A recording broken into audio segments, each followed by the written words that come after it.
Hello my students, my name is Ankit Pratap. स्वागत है आपका मेरे यूट्यूब चैनल में।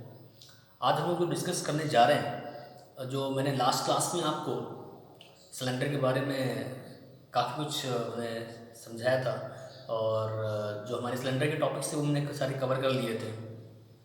जो लास्ट लेक्चर था मेरा सिलेंडर का, उसमें मैंने जो केस लिया था कि सिलेंडर के दोनों एंड्स पर अगर कहते हैं हेवी स्पेरिकल को अगर कनेक्ट कर दिया जाए दोनों एंड से, एंड देन उस केस में उसका जो थिकनेस में मैंने रेशियो फाइंड आउट किया था, क्या कंडीशंस थी उसको मैंने डिस्कस किया था। तो आज हम जो बात करने जा रहे हैं, आज हम बात करेंगे स्पेरिकल सेल के बारे में। स्पेरिकल सेल का मतलब ये है कि एक तरह से ये बॉल्स जैसा है, ठीक है। अब मैं बात कर रहा हूँ थिन स्पेरिकल सेल की बात कर रहा हूँ, तो ऑब्वियस सी बात है कि स्पेरिकल सेल की बात कर रहा हूँ तो वो इस शेप का ही होगा, ठीक है। एक बॉल जैसा शेप का होगा। लेकिन जब मैं थिन स्पेरिकल सेल की बात करता हूँ तो जो मैंने कंडीशन आपको बताई थी स्टार्टिंग में, जो लेक्चर्स मैंने लिए थे, जो मैं स्टार्टिंग में लिए, जो मैं कंडीशन बताई थी आपको स्टार्टिंग में जब मैंने सब्जेक्ट शुरू किया था, टॉपिक शुरू किया था कि डायमीटर की वैल्यू जब 20 टाइम्स थिकनेस से ज़्यादा होगी तब हम उसको क्या बोलते हैं, थिन बोलते हैं, थिन सिलेंडर। तो वही कंडीशन यहाँ पर भी बात करेंगे। अगर स्पेयर की बात है तो डायमीटर की वैल्यू अगर ज़्यादा होगी 20 टाइम थिकनेस से तो हम क्या बोलेंगे, उसको थिन स्पेरिकल सेल बोलेंगे। ओके, तो यहाँ पर जो हमें समझना है कि ये जी बॉल है, इस बॉल के अंदर कोई ना कोई फ्लूइड फिल है तो उसकी वजह से क्या होगा कि इसकी सरफेस पर, यानी कि अभी इसको मैं थिन मान लेता हूँ, तो इसकी सरफेस पर क्या आएगा, एक स्ट्रेस आएगा, ठीक है। अब इसे मान लो यहाँ पर इसके अंदर जो फ्लूइड फिल किया गया है उसका जो प्रेशर होगा वो एटमॉस्फेयर से ज़्यादा होगा तो ऑब्वियस सी बात है इसके सरफेस में क्या आएगा, एक स्ट्रेस इंड्यूस होगा। स्ट्रेस इंड्यूस होगा तो ऑब्वियस सी बात है वही मुझे स्ट्रेस फाइंड आउट करना है कि उसकी वैल्यू क्या है। जैसे मैंने सिलेंडर में फाइंड किया था सर्कमफ्रेंशियल स्ट्रेस और लॉन्ग स्ट्रेस की वैल्यू मैंने फाइंड आउट किया था। तो उसके लिए मैंने कंडीशन बताई थी कि सिलेंडर जो होता है जब तक बस्ट नहीं करता, यानी कि तब तक नहीं फटता है जब तक जो इसके अंदर का जो प्रेशर है उसकी वजह से जो फोर्स क्रिएट हो रहा है वो जब तक सिलेंडर में रेस्टिंग फोर्स के बराबर रहेगा। यानी कि जैसे ये बॉल है, स्पेयर की मैं बात करूँ तो स्पेयर के अंदर क्या है, जो भी फ्लूइड के अंदर फिल हुआ है, इस फ्लूइड की वजह से जो भी अंदर का प्रेशर है, जो भी प्रेशर इसका बढ़ता जाएगा, आप कितना ही बढ़ा लीजिए प्रेशर, तो ये जो बॉल है, ये जो बॉल की क्या कहते हैं, ये बॉल जो यहाँ पर रेजिस्टिंग फोर्स जो क्रिएट करेगी उस फोर्स के रिस्पेक्ट में या उस फोर्स को बैलेंस करने के लिए, ताकि ये बॉल इसी शेप में रहे और बस्ट ना हो, फटे ना, ठीक है। तो इसका मतलब ये है कि जैसे बैलून देखा है आपने, तो बैलून में जब हवा फिल करते हैं तो बैलून बढ़ता जाता है। लेकिन कब तक बढ़ता है, ऑब्वियसली बात उसकी स्किन में अगर चेंजमेंट होता रहेगा, बढ़ता रहेगा। लेकिन कब तक बढ़ता रहेगा, जब तक जो बैलून का रेस्टिंग फोर्स जो इंटरनल प्रेशर फोर्स के बराबर रहता है तब तक उसको बैलेंस करके रखता है। जैसे ही इंटरनल रेस्टिंग फोर्स या इंटरनल रेस्टिंग मतलब जैसे ही इसका जो बस्टिंग फोर्स होता है, उस फ्लूइड की वजह से जो प्रेशर बन रहा था, उस प्रेशर की वजह से जो फोर्स बनेगा, वो फोर्स जब तक रेस्टिंग फोर्स बराबर रहता है तब तक बैलून नहीं फटेगा। और जैसे ही अगर वो बस्टिंग फोर्स ज़्यादा हो जाएगा रेस्टिंग फोर्स से, तो बैलून क्या होता है, बस्ट कर जाता है। तो सिमिलर वैसे ही ये स्पेयर है। स्पेयर के अंदर जो भी आपका फ्लूइड फिल हुआ है, इसके अंदर का जो प्रेशर होगा, जब तक यहाँ पर इसके अंदर का प्रेशर की वजह से, फ्लूइड की प्रेशर की वजह से, जब तक वो आपका जो बस्टिंग फोर्स होगा इस रेस्टिंग फोर्स के बराबर होगा, तब तक ये बॉल बस्ट नहीं करेगा। अब रेस्टिंग फोर्स की अगर बात करें वो कैसे दिखेगा, हमको रेस्टिंग फोर्स कैसे दिखेगा, तो इसी बैलून का इस बॉल को कट कर दिया जाए। जब बॉल को आप कट कर दोगे तो आपको हेमिस्फीयर टाइप का दिखाई देगा। हेमिस्फीयर में दिखाई देगा तो हेमिस्फीयर का एक जो सर्फ थिकनेस होगी, उस थिकनेस में, यानी इसको कट करने के बाद जो हाफ पोर्शन आपको दिखाई देगा, उस थिकनेस में जो भी फोर्स क्रिएट होगा वही आपका रेस्टिंग फोर्स होगा। अब फोर्स की बात कर रहे हैं, रेस्टिंग फोर्स की बात कर रहे हैं, तो रेस्टिंग फोर्स में कौन सा कहते हैं, स्ट्रेस आएगा। ऑब्वियस बात है, जब रेस्टिंग फोर्स की मैं बात करें वहाँ पर स्ट्रेस आ जाएगा। ओके, तो वहाँ पर जो आपका रेस्टिंग फोर्स इस प्रेशर फोर्स को बैलेंस करके रखता है, तब तक ये आपका स्पेयर या फिर बैलून या फिर आपका सिलेंडर बस्ट नहीं करता है। और जैसे मैंने बताया था कि जॉइंट एफिशिएंसी के बारे में जो मैंने आपको कल डिस्कस किया था लास्ट लेक्चर में, तो एक्चुअली में होता है क्या है कि आपने देखा होगा कि अगर जब थिन्स की मैं बात ही कर रहा हूँ तो उसका डाया बहुत ज़्यादा होता है, और डाया जब किसी चीज़ का बहुत ज़्यादा होगा तो वो सीमलेस नहीं हो पाएगा, नहीं, हमें कहीं ना कहीं वहाँ जॉइंट देना पड़ जाता है। इसलिए मैंने कल आपको जॉइंट एफिशिएंसी के बारे में भी एक्सप्लेन किया था। आई थिंक वो लेक्चर को क्लियर हो गया होगा। तो आइए टाइम वेस्ट नहीं करते हैं, तो आगे हम लोग इस चीज़ को क्लियर करते हैं कि कैसे करते हैं, इस चीज़ को ड्राइव करेंगे हम लोग। आइए आइए शुरू करते हैं। तो मैं बात कर रहा था यहाँ पर थिन स्फेरिकल सेल की बात कर रहा था। तो थिन स्फेरिकल सेल में अगर मैं इसको कट कर दूंगा बीच से, कहीं से भी कट करिए आप, कैसे भी कट करेंगे तो आपको यही शेप मिलने वाला है। यानी ठीक है, इसको अगर दो पार्ट में ब्रेक करेंगे तो एक पार्ट ये हो जाएगा, एक पार्ट ये हो जाएगा। अब देखिए जो मैं बात कर रहा था कि जो रेजिस्टिंग फोर्स क्रिएट होगा, अब देखिए यहाँ पर इसके अंदर क्या है, फ्लूइड फिल होगा। तो यहाँ पर क्या होगा, यहाँ सब कहते हैं एम्प्टी होगा। तो एम्प्टी में क्या होगा, यानी कि चाहे लिक्विड हो चाहे आपका गैस के फॉर्म में फ्लूइड हो, वो यहाँ पर कलेक्ट होगा। अब वही फ्लूइड के प्रेशर की वजह से क्या होगा, बॉल में बॉल का जो बॉल उसका कहते हैं फ्लूइड को कैरी कर रहा होगा। अब उस फ्लूइड की वजह से जो भी बॉल प्रेशर की वजह से जो आपका बस्टिंग फोर्स होगा उसको अगर मैं फाइंड आउट करूं, अगर मैं बस्टिंग फोर्स को फाइंड आउट करूं तो देखिए बस्टिंग फोर्स इक्वल टू हो जाएगा प्रेशर मल्टीप्लाई बाई एरिया। अब जैसे जब मैं इसको कट करूंगा तो यहाँ पर देखिए ये आपको दो पार्ट में ब्रेक दिखाई देगा। अब यहाँ का जो प्रेशर होगा, यहाँ का जो प्रेशर होगा, मेरे कहने का मतलब ये है कि सिलेंडर के अंदर यहाँ पर क्या होगा, प्रेशर होगा। तो प्रेशर तो हमें चारों तरफ इस तरह से लगता है, ठीक है। तो इस तरह यहाँ पे भी लग रहा होगा, यानी कि इस डायरेक्शन में भी प्रेशर, ऐसे प्रेशर भी होगा, इस तरह से प्रेशर भी लग रहा होगा ना, और इस तरह से प्रेशर का लग रहा होगा, यहाँ भी लग रहा होगा, डाउनवर्ड लग रहा होगा ना। तो तभी तो इसको दो पार्ट में ब्रेक करेगा। जब प्रेशर दो पार्ट में, तभी तो ये क्या हो जाएगा, दो पार्ट में अलग हो जाएगा, इससे प्रेशर लग रहा होगा ऐसे, तो ये दो पार्ट में ब्रेक हो जाएगा। तो कहने का मतलब ये है कि हम यहाँ पर जब बस्टिंग फोर्स फाइंड आउट कर रहे होंगे तो जो एरिया लेंगे तो वो कौन सा एरिया लेंगे, प्रोजेक्टेड एरिया लेंगे। क्योंकि अगर ये पोर्शन देखा जाए तो ये पोर्शन आपको कुछ ऐसे दिखाई देगा, ऐसे दिखाई देगा, ठीक, ये सर्कुलर दिखाई देगा। और ये इस थिकनेस की बात कर रहा हूँ मैं। तो यहाँ पर ये एरिया हम लेंगे, इस एरिया की बात कर रहे हैं। तो इसका जब एरिया निकालोगे तो क्या आ जाएगा, एरिया पाई/4 डायमीटर का स्क्वायर आ जाएगा, जो इसका इंटरनल डायमीटर है। ये प्रेशर फोर्स हो जाएगा। तो इंटरनल प्रेशर P हो गया, और एरिया की बात की तो पाई/4 डायमीटर का स्क्वायर हो गया। तो ये बन गया तुम्हारा बस्टिंग फोर्स भाई, क्योंकि जो फ्लूइड का प्रेशर होगा बढ़ाते ले जाओगे तो क्या होगा, बस्टिंग फोर्स बढ़ता चला जाएगा। अब यहाँ पर बस्टिंग फोर्स जब तक रेजिस्टिंग फोर्स के बराबर रहेगा। अब रेजिस्टिंग फोर्स कहाँ से आ जाएगा, जो एक्चुअल में इस थिकनेस जो देख रहे हो यहाँ पर मटेरियल होगा, बॉल जो भी कहते हैं आपका स्फीयर का मटेरियल होगा, इसी थिकनेस में इसके परपेंडिकुलर क्या हो रहा होगा, रेजिस्टिंग फोर्स क्रिएट हो रहा होगा। अब रेजिस्टिंग फोर्स की बात कही है तो रेजिस्टिंग फोर्स की बात की तो इस एलिमेंट में, यानी कि एलिमेंट कह रहा हूँ यहाँ पर, जो इस थिकनेस में अगर छोटा सा एलिमेंट की बात करूँ तो वहाँ पर क्या होगा, स्ट्रेस आ रहा होगा। जब रेजिस्टिंग फोर्स की बात की है तो रेजिस्टिंग फोर्स इक्वल टू होता क्या, स्ट्रेस मल्टीप्लाई बाई एरिया।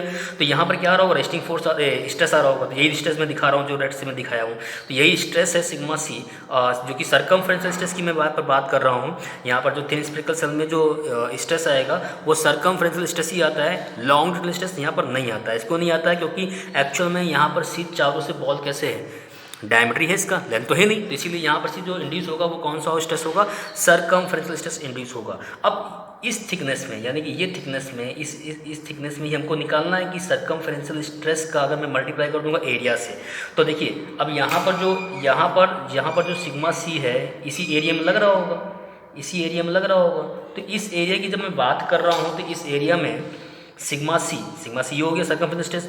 अब मैं इसका एरिया निकालूंगा तो इसको क्या कर दो, बी से काट दो, इसको बी से काट दो, क्योंकि थिन है, थिन की बात कर रहा है। तो ये इसको एक लाइन बना लीजिए, तो ये रिंग जैसा होगा, यानी ये रिंग जैसा दिख रहा है आपको। अब रिंग जैसा दिख रहा है, इसको मैं सीधा कर देता हूँ। इसकी थिकनेस कितनी होगी, टी, और यहाँ से लेकर यहाँ तक लेंथ कितनी थी इसकी, π/d। भाई सर्कमफ्रेंस क्या था, πd था ना, तो πd मल्टीप्लाई टी, ये जिसका एरिया निकल आएगा। तो मैंने इसी एरिया से मल्टीप्लाई कर दिया है। तो यहाँ पे क्या निकला है, रेजिस्टिंग फोर्स निकल गया। जब तक इस थिकनेस में, यानी इस जहाँ मटेरियल है स्फीयर का, इस थिकनेस में जब तक रेजिस्टिंग फोर्स उस बस्टिंग फोर्स के बराबर रहेगा तब तक ये स्फीयर बस्ट नहीं करेगा। जैसे ही बस्टिंग फोर्स की वैल्यू इतना प्रेशर बढ़ा दो कि वो आपका जो रेजिस्टिंग फोर्स बढ़ता जा रहा था वो उसको बैलेंस ना कर पाए, यानी अब रेजिस्टिंग फोर्स की वैल्यू उसके बराबर नहीं रह पाएगी। यानी ये स्ट्रेस अब इंड्यूस होते होते इतना नहीं हो पाएगा कि उसके बराबर हो जाए या उससे ज़्यादा हो जाए, ये उसके बराबर हो पाए। तो फिर क्या हो जाएगा, ये आपका स्फीयर बस्ट कर जाएगा। सिंपल सा कंसेप्ट है यहाँ पर। तो वही मैंने यहाँ पर यूज़ किया, जैसे सिलेंडर में बताया था वैसे स्फेरिकल सेल की बात कर रहा हूँ, क्योंकि थिन स्फेरिकल सेल है तो यहाँ पर थिकनेस क्या होगी, बहुत ही कम होगी। तो यहाँ पर ये मानते हैं हम कि जो इस एलिमेंट, इसके सरफेस पे अगर मैंने मान लिया कि इस एलिमेंट पर जो स्ट्रेस आएगा तो वो कैसे स्ट्रेस आएगा, एक तो इस डायरेक्शन में स्ट्रेस आएगा, सिग्मा सी आएगा। मतलब मेरे कहने का मतलब ये है कि इस पॉइंट की बात कर रहा हूँ, सरफेस के इस पॉइंट की बात कर रहा हूँ, तो ऐसे जो लगेगा सर्कमफ्रेंशियल स्ट्रेस, और ऐसे लगेगा circum stress. Radial stress thin centre में क्या लेते हैं, थिन में क्या लेते हैं, हम उसको नेगलेक्ट कर देते हैं, यानी कि सिग्मा आर जो लग भी रहा होगा तो उसकी वैल्यू इस सिग्मा सी के कंपेयर में क्या होगी, उसको मान लेंगे कि नहीं है, ना के बराबर। तो अगर मैं इस एलिमेंट की बात करूँ तो एलिमेंट जो कंसिडर करूँगा मैं यहाँ पर, तो इस डायरेक्शन में क्या हो जाएगा सिग्मा सी, और इसके परपेंडिकुलर डायरेक्शन में क्या हो जाएगा सिग्मा सी हो जाएगा। मगर जो इन दोनों के परपेंडिकुलर एक क्या कहते हैं डायरेक्शन होगी, मान लीजिए ये एक्स है, ठीक है, ये मैंने मान लिया वाई है, तो जेड डायरेक्शन में क्या हो जाएगा, नहीं होगा, ठीक है, यानी कि वो रिलेशनशिप एलिमेंट क्या मान लिए, नेगलेक्ट कर लिए इन दोनों के कंपेयर में। अब यहाँ पर लॉन्ग डिस्टेंस नहीं होता है क्योंकि हर तरफ से डायमीटर क्या होता है, सेम होता है। तो आई थिंक ये बात समझ में आ गई हुई। तो यहाँ पर जब हम कंसेप्ट को जानते हैं कि बॉल जब तक बस्ट नहीं करेगा जब तक आपका बस्टिंग फोर्स बराबर होगा रेजिस्टिंग फोर्स के, तो वही कंसेप्ट यूज़ करके यहाँ पर हमने सिग्मा सी की वैल्यू निकाल ली है PD/40। यहाँ पर रखा है बस्टिंग फोर्स का value, pressure multiply pi by 4 diameter का स्क्वायर इक्वल हो जाएगा resisting force circumferential stress multiply by pi d into 2t।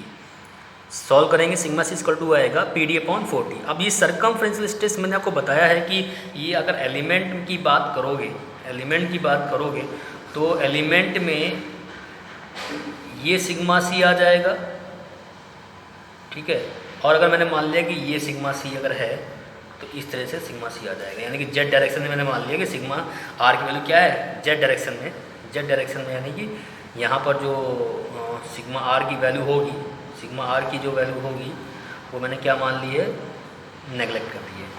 Sigma are मैंने क्या कर दिया है, नेगलेक्ट कर दिया। किसके कंपेयर में नेगलेक्ट कर दिया है, सिग्मा सी के कंपेयर में। अब क्योंकि इस एलिमेंट पे दो डायरेक्शन में यानी कि एक्स और वाई डायरेक्शन में क्या लग रहा है, सर्कमफ्रेंशियल स्ट्रेस ही आएगा क्योंकि ये स्फीयर का केस है। सिलेंडर के केस में निकाला था सर्कमफ्रेंशियल स्ट्रेस और लॉन्ग स्ट्रेस। चलिए यहाँ तक बात समझ में आ गई होगी। अगर नहीं समझ में आता है तो आप कमेंट बॉक्स में डाल दीजिएगा, तो मैं उसको कुछ इंप्रूव करने की कोशिश करूँगा। चलिए अब मैं बात करता हूँ कि वॉल्यूमेट्रिक स्ट्रेन क्या होगा स्फेरिकल सेल का। तो वॉल्यूमेट्रिक स्ट्रेन की अगर मैं बात करूँ तो वॉल्यूमेट्रिक स्ट्रेन इक्वल टू होता है volumetric strain, it is defined as the ratio change in volume to the initial volume या फिर ओरिजिनल वॉल्यूम। तो डेल वी यहाँ पर क्या है, चेंज इन वॉल्यूम है, वी क्या है यहाँ पर वॉल्यूम ऑफ द स्फीयर है, क्योंकि स्फीयर की मैं बात कर रहा हूँ, फिर स्फीयर की बात कर रहा हूँ तो मैं उसी का निकालूंगा, वॉल्यूमेट्रिक स्ट्रेन निकालूंगा ना। तो यहाँ पर अगर मैं फाइंड आउट करूँ वॉल्यूम ऑफ द स्फीयर तो फॉर्मूला होता है 4/3 पाई आर क्यूब। अब इसको मैंने डायगा टर्म में चेंज कर लिया है, आर इक्वल टू होता है d/2, यहाँ पर पुट कर दिया है तो वैल्यू लास्ट में क्या मिलेगी π/6 d⁻3। अब देखिए ये वॉल्यूम किसका है, स्फीयर का। अब ये वॉल्यूम है स्फीयर का, अगर मुझे फाइंड आउट करना है वॉल्यूमेट्रिक स्ट्रेन तो क्या चाहिए, मैं चेंज इन वॉल्यूम चाहिए, तो इसे क्या करना होगा, डिफ्रेंशिएट करना होगा किसको, वॉल्यूम को। अब यहाँ पर डायमीटर ही है तो डायमीटर में डिफ्रेंशिएट कर देते हैं, तो डेल वी इक्वल आ जाएगा π/6 3 टाइम्स d² डेल डी।